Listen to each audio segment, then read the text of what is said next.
Merci de nous rejoindre sur Radio J le vendredi matin. Vous le savez, nous sommes heureux et ravis de retrouver le président du Consistoire central de France, Élie Corchia. Bonjour. Bonjour Ilana. Merci d'être avec nous, bien sûr, comme chaque vendredi. Alors cette semaine, vous souhaitiez nous parler de cette grande conférence qui a eu lieu justement organisée par Agir Ensemble, par Elnet France et notre ami Arié Bensemoun. Vous étiez présent, hein? Exactement, j'étais présent à cette soirée. Je voulais vraiment en parler parce que parmi les événements qui ont eu lieu cette semaine, je trouve vraiment que c'est celui qui méritait vraiment un focus particulier pour sa réussite, son organisation, la professionnalisation d'ailleurs de la préparation de l'événement. Vous savez que j'aime bien les organisations et les préparations de grands événements. Et là vraiment j'ai retrouvé à travers ce qu'a fait Arié Bensemoun, toute son équipe, la mise en scène de mon ami Steve Suissa qui a mis en scène cette soirée. J'ai retrouvé évidemment beaucoup de professionnalisation. Et c'est très intéressant parce que ça a permis d'avoir plus de 2000 personnes salle Playel.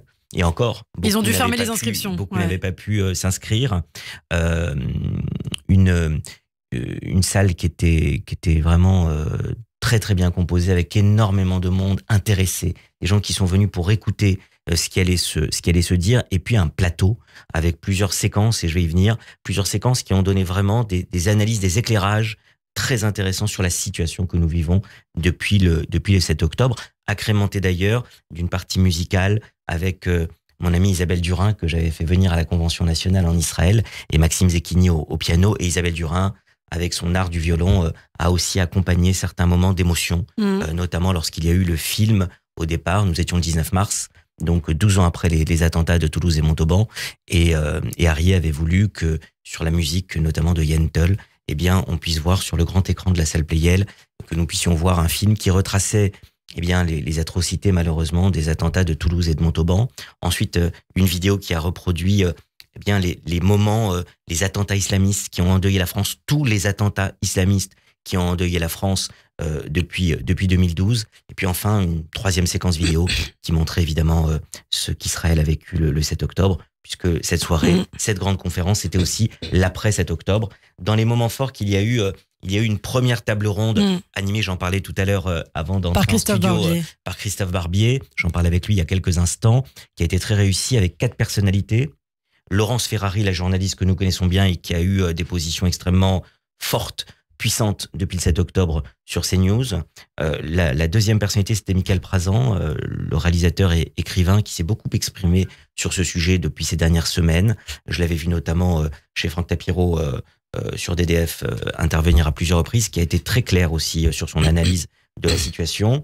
Mona Jafari, la présidente de l'association Femmes Azadi, iranienne, qui nous a parlé notamment du combat de beaucoup d'associations iraniennes actuellement pour s'opposer à la charia et à l'islam politique qui règne en République islamique d'Iran. Ce danger, évidemment, aujourd'hui que nous avons au Moyen-Orient. Et puis, une quatrième personnalité qui était Anne Berest, donc l'écrivaine, la scénariste que l'on connaît, et qui a parlé avec beaucoup d'émotion, qui a été très touchante, je trouve, dans le regard que peut avoir sur cette situation très dure, très forte, eh bien, un écrivain qui prend toujours le temps, qui ne réagit pas à chaud, et qui a besoin du temps pour encaisser, j'allais dire, la situation, et ensuite peut-être plus tard la retranscrire à travers ses mots. C'était très touchant, je trouve, le témoignage de intervention de Jean-Michel Blanquer également. Jean-Michel Blanquer sur l'urgence d'une géopolitique de la démocratie au Moyen-Orient, qui a été très bien. Et puis 2 moments très forts, le discours de Manuel Valls sur France-Israël, la nouvelle ligne de front face à l'islam radical, et Bernard-Henri Lévy qui a parlé de son nouveau livre « Solitude d'Israël », où il remet en cause bien, tout ce qui fait aujourd'hui la solitude, le malheur d'Israël sur la scène internationale, isolé, alors qu'on devrait tous normalement, les démocraties et les citoyens, être aux côtés d'Israël face au combat contre le terrorisme.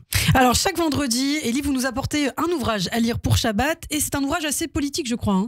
Plutôt sociologique que politique ou philosophique, on pourrait même dire. C'est Perrine Simon-Naoum, que l'on connaît bien, docteur en histoire, directrice de recherche au CNRS. La nouvelle causalité diabolique. De philosophie française. La nouvelle causalité diabolique, ça reprend un terme de l'historien Léon Poliakov, que certains ont peut-être oublié aujourd'hui, mais qui a été sans doute un des plus grands, si ce n'est le plus grand analyste, historien, commentateur de l'antisémitisme.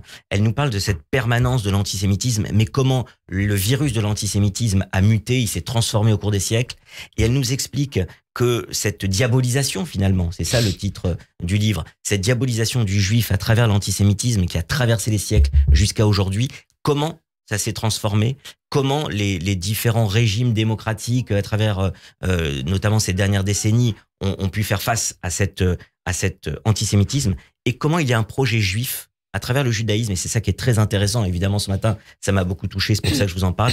Comment le judaïsme porte en lui-même, intrinsèquement, un projet juif à travers les 1001 façons qu'on peut avoir d'être juif. Il n'y a pas d'essentialisation dans le judaïsme. Elle le dit d'ailleurs, il y a autant de juifs dans le monde que de façons de se sentir juif. Et comment le judaïsme porte un projet qui peut servir aux démocraties face au terreau du terrain identitaire, fondamentaliste ou wokiste. C'est un livre très intéressant, qui n'est pas très long, dense, mais qui est très intéressant à lire. Et je le recommande. C'est une vraie pensée intéressante sur la lutte contre l'antisémitisme après le 7 octobre notamment. La nouvelle causalité diabolique de Perrine Simon Naou. Merci beaucoup Élie Corchia d'avoir été avec nous.